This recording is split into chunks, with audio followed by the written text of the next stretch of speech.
Tim is joining us via a live link, and thank you so much for your time, Tim. I know it's late in Barbados where you are now, but it is great to see you. Success and Tim are never far from each other, and I wondered if you could start off by giving us the 90-second Allbirds story.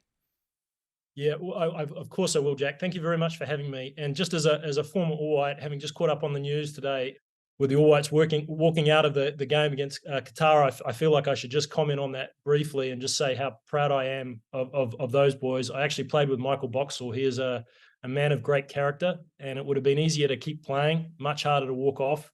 So well done for a group of New Zealanders standing up on the world stage. And also thank you for putting up a photo of a much younger version of me, Jack. It makes me feel good. And Allbirds was founded in an apartment in Cuba Street a long time ago, circa 2008. I was playing for the Wellington Phoenix at the time, dreaming of going to a World Cup with New Zealand. And I was reading a magazine one day about the decline of the wool industry in New Zealand, and saw an opportunity in footwear that's traditionally made out of not very nice materials made from barrels of oil and not very nice leathers, to actually introduce merino wool into a shoe. That was the concept. And then it was just a short matter of about 7 or 8 years of trying to work out how to do that, that culminated in a professor telling me it was one of the worst ideas that he'd ever seen at business school after I'd retired from sport, and urged me to put it on Kickstarter so that it could fail quickly and I could get on with my life. And I took him up on that challenge. And with the help of my brother and $700 and a family friend's farm on Grays Road in Pahatanui, just north of Wellington, I shot a Kickstarter video, and that was really the beginning. Before my mum could even buy a pair, we'd sold $120,000 in 4 days, and that was really the beginning. And on the 1st of March, 2016, Allbirds was born in San Francisco, and it was really all very easy. And that's the beginning of the story. Talk to us a little bit, if you can, Tim, about your sustainability ethos. Was sustainability important to you from an ethical perspective, or did you see value in it from a business perspective? Allbirds is born from 3 insights. Oftentimes I find innovation is at the intersection of 1 or 2 or even 3 insights. It's very rarely 1. And so you have to kind of overlap these things. And the first one was that shoes were over designed and over logoed, and it was very, very hard to find simple. The second one was that comfort is the number one reason why people buy shoes, but it's often equated with ugliness. So there was an opportunity to intersect a really simple design with the idea of comfort. And leveraging natural materials, there was also an opportunity to make sustainability the central beating heart of a brand that realized that climate change was the problem of our generation, that sustainability was a word that was going to be an enormous business opportunity and lead to a transformation of every product and service that we used every day. And that was really the starting point. But I didn't encounter the purpose of sustainability until 7 or 8 years into the journey of trying to solve the first 2. But equally, without that anchor in purpose, I don't believe the business or brand would be what it is. And it's been there from day one. And it's been the superpower, I think, for us as we've gone from literally a farm in Wellington to now a public company with north of 1,000 employees, with offices around the world. We hear businesses and big corporates talk about ESG principles a lot. We hear that word sustainability all the time these days. What do you make of the way the business community thinks and talks about sustainability, and whether or not those practices actually live up to the language? Well, look, I think first and foremost, they're talking about it. And when we founded the business in 2016, it was barely a mention. And fast forward now to 2023, not that many years later, and all of a sudden it's in just about every high street shop window. It's embedded in a lot of strategies, and everyone's talking about it. And that's a fantastic thing. And I think generally speaks to the idea that We're in a period of rapid transformation. I believe we're just in the early innings of a real transformation to a sustainable economy, and it's an enormous business opportunity. I think part of the challenge is sustainability is a word like innovation, dare I say it, or even culture, which people use a lot. But if you stop them and said, "Hey, could you just define that for me? What does it really mean to you?" Oftentimes people are caught short a little bit with a really clear definition. And the challenge with a word like sustainability is it's being pushed and pulled in so many different directions as to be almost meaningless at this point.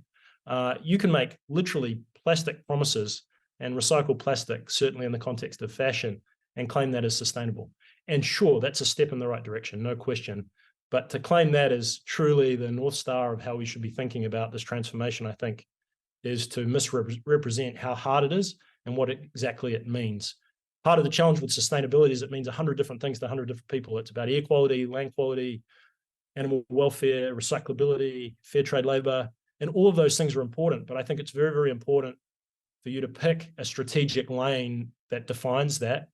And in the case of Allbirds, that is carbon. That's our North Star that we have made our fourth innovation pillar and the focus of how we built the business, how we bonus our executives, how we really drive the business. And I think it's the future of how we'll think about consumer products, certainly is the carbon footprint and how they're made. And so that's certainly part of how we've started to unpack a word like that and make sense of it, Jack. Did you just say that's how you bonus your executives? Yeah, I mean, the thing about measuring the carbon footprint of an organization or an individual product or a country, New Zealand versus America, the fashion industry versus the automotive industry, you can break that all down to the smallest number, i.e. the carbon footprint of a pair of shoes, and you can ladder it all up to a global number. And you can equally understand that that number has a cost. And at the moment, that cost is not levied by the government. But for many organizations like Allbirds, increasingly they're paying offsets and they're effectively taxing themselves for that environmental impact. And over time, as more and more people understand that and do that, offsets and the market for offsets will become increasingly expensive, and the cost to do that will go up and up and up. So, the businesses that are realizing this now are now starting to innovate around this number, and in the same way that we're holding, our leadership accountable to revenue and profitability, it's also about how we deliver against reducing the average carbon footprint of the products we put into the market. Tim, I remember when Allbirds had just launched, I came to visit you in San Francisco. I'd read up on the company, a company making wool shoes. And I thought, that doesn't sound like it's going to work. And I still remember sitting there with you in the office and slipping on an Allbird for the first time and going, oh my God, this looks great and it feels great. But for many people, when they hear those two words together, wool and shoes, they think, surely just from a practical perspective, there's no way that's going to be functional. Do you think there are other opportunities for fiber producers in particular to expand into areas and uses that perhaps most of us have disregarded? Well, just can I say, you haven't aged a day since we had that conversation. You still look, I don't know, I think it's permanent, Jack, or maybe you're getting younger, I don't know. But look, to bridge from the last question, I think one of the mistakes people made, and at times even internally at Allbirds we've made it, people don't buy sustainable products. They buy great ones. And I don't believe a product can claim to be great today in the world unless it's anchored in the idea of sustainability. But don't confuse the importance of making a car that drives fast and looks good. People don't buy electric cars, they buy objects of desire. And sometimes using words like desire in the context of sustainability and the environment can feel like anathema to living the spirit, the true spirit of trying to make products with less environmental impact. Don't make that mistake. And it's a really easy one too. You have to look for opportunities where the cars can go faster, drive better, look better, and you need to look for unfair territories. And in the case of footwear, merino wool against your skin, there is no better feeling. Plastic can't compete there. It can create a level of comfort and an experience that other shoes just can't match. And so it was an opportunity, a starting point for us, a wedge, if you will, in. And I think took us a long time, probably 8 years, to work out that comfort was the single best message to deliver our products, which sounds so crazy in hindsight, but it takes a long time to be simple and to be clear. And I think sometimes I see people wanting to talk about the 28 things that something does really well. I think you need to understand the really singular, core, clear message that can convey your value proposition of your product. And when Allbirds is at our best, that's what we're doing. And it's really, really, really hard to be simple and clear. And that's what I would be focused on, is where are the unfair competitive advantages and what's the clear message that I can deliver to my customer that will cut through and be memorable.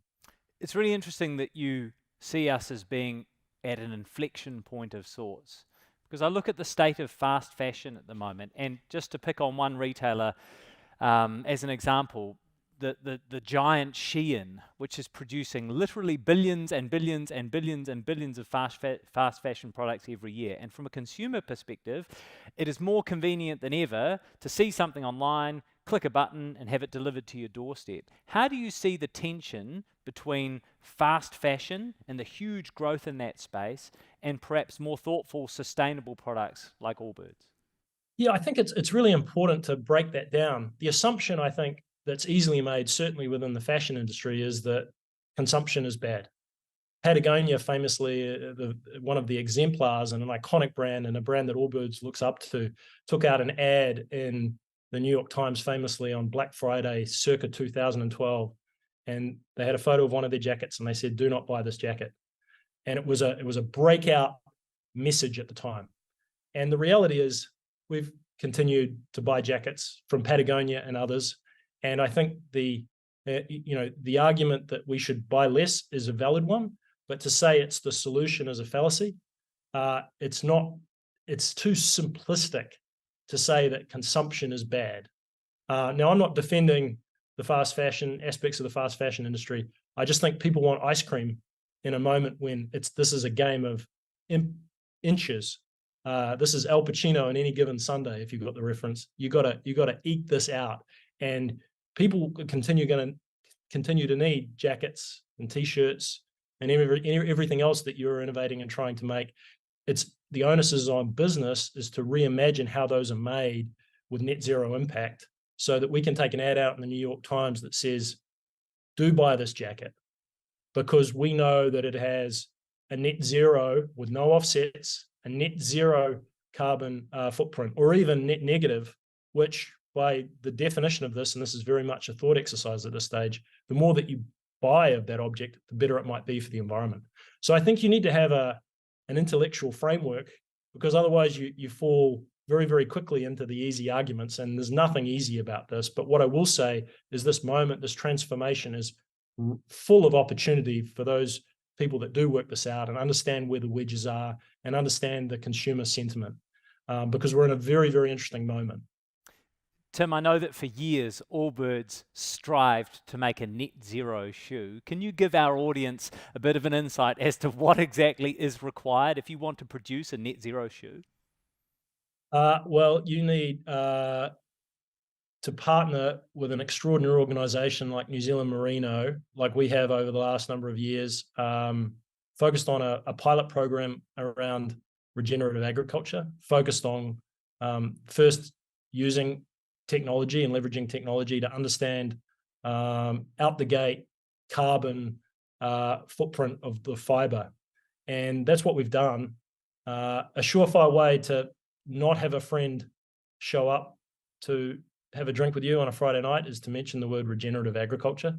So just to break that down a little bit, it's really about farming the wool in a way that allows you to inset and lower the carbon score of the fiber. And we've done that with some remarkable properties within the New Zealand Merino network. I think there's now north of 275 properties. I think something approaching 15% of New Zealand's agricultural landmass are involved in a ZQRX pilot program around this. And what they're finding, leveraging technology, is a lot of these farms are getting really remarkable scores just doing what they were doing. They were never given credit for it. And we've been able to use that fiber and work very, very hard on all the other aspects of the carbon footprint around the packaging, around the end of life, around the transport, around how it's made, looking at everything. And we've been now working at this for 5 or 6 years. And we've, with the help of New Zealand Merino and a whole slew of other partners looking at every aspect of the shoe, we've announced that on June 26th in Copenhagen at the Global Fashion Summit, we're going to launch what we believe to be the world's first net zero shoes leveraging that New Zealand Merino fiber. So it's a really, really proud moment for us, but it's an even prouder moment, I think, for this farming network that have adopted and accepted this an incredibly fast period of time. Yeah, that really is an extraordinary achievement, Tim. Hey, we're almost out of time. Before we go, once you've launched the world's first net zero shoe, give us a sense as to the trajectory for Allbirds going forward. Oh, it's funny, Jack. This thing started in a Cuba Street apartment, and it's come a long way. And the funny thing about success, you have a little bit of it, and things get harder. And I think we're now playing effectively as a recently public company in the Premier League, if I could indulge a football reference. And we have to prove now, 7 years in, that we can be a great public company, and that's going to take some time. And certainly, we've faced some challenges in recent times since that happened. But it's equally a really, really interesting moment where I think everything that we see is this shift in the consumer mindset, where they're starting to demand the provenance of the things that they wear and buy. They're starting to educate themselves and demand to know more about what exactly a word like sustainability is and the claims that businesses are making. I think you're seeing, particularly in Europe, consumer and government authorities starting to demand greater clarity.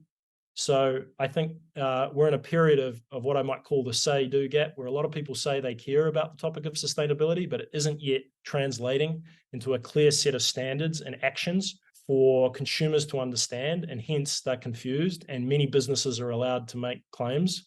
I think in the fullness of time, that gap will narrow, and there's an incredible opportunity, particularly on the consumer side, for the brands and businesses that work out how to make great products with that ethos. And I believe Allbirds is uniquely positioned to take advantage of that. 7 years in to what I believe can be a 100-year journey. I feel very, very fortunate to have come this far, and very, very appreciative of the chance to chat with you today. Look, we really appreciate it as well. I know how busy you are. It's very generous of you to share your insights with us. Won't you join me in thanking Allbirds founder Tim Brown?